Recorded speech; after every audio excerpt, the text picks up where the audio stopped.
Gift-giving time. We're going to be talking about that now with Orange County Registered columnist for KOCE Outdoors, David Whiting. David, how are you? Fantastic. Now, what's a hot item now for these outdoor enthusiasts? Well, the biggest item this year are the GPS devices, and they've been out for a couple of years. They're cheaper and they're better. So those of you who bought a few years ago, boo-hoo, like everything with electronics, I guess, these days. But check them out. Even though you might already have one, you might want to trade up, and there's a lot of them. Everything from these Garmin E-Trexes, which are really specifically designed for outdoor use, to a lot of other kinds of companies, and they're a lot of fun and you can do a lot of things with them. There's also, I recommend iPods, and of course they're good for indoor use, but boy oh boy, they're really great for training, and you can just keep going and going with those things as well. Yeah. And also cycle computers if you've got a cycling friend, or maybe a present for yourself. These things can do everything from cadence to distance to time to practically tell the weather. Well, not quite that, but they can do a lot more. But I guess one of my number one things at the top of the list, and it can be pretty inexpensive, is a headlamp.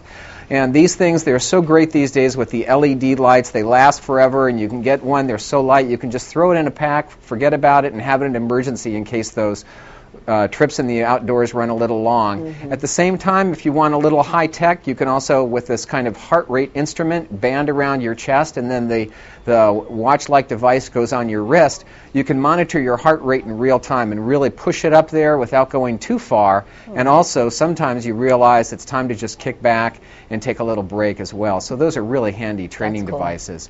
And then one of the safety items that I like also are two-way radios, and they're great for families on ski trips when those cell phones just don't quite work. But I do caution these don't always work to the advertised mileage. So when it says up to 10 miles, that's up to. Mm-hmm. Don't count on it in the outdoors, that it's going to go much more than probably a line of sight, which in some cases can be less than a mile. Yeah. How complicated are these GPS devices? Is it a toy or is it a real tool? Well, that's a very good question, because I've been trying to figure that one out myself. My dad recently gave me one. I think he's a little worried about me getting lost one of these times.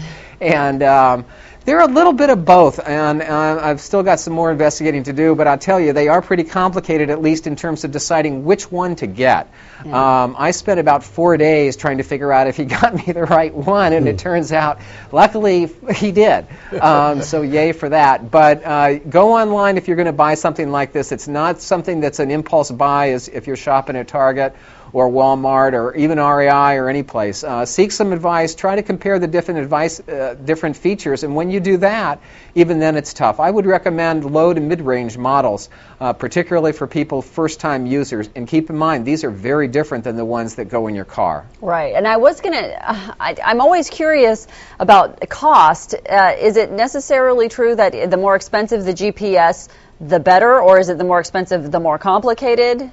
You know, I kind of thought that the more expensive the GPS, the better, and it turns out some of the features on the more expensive models really actually aren't all that terrific. You probably don't want to have an all-in-one. For example, your radio and your GPS device. It's too big, it's too bulky, and you're not always going to want to have that sort of thing. Additionally, I'm not so sure that I'm still investigating this, but I've talked to a lot of people, literally dozens of them, and spent probably far too much time online.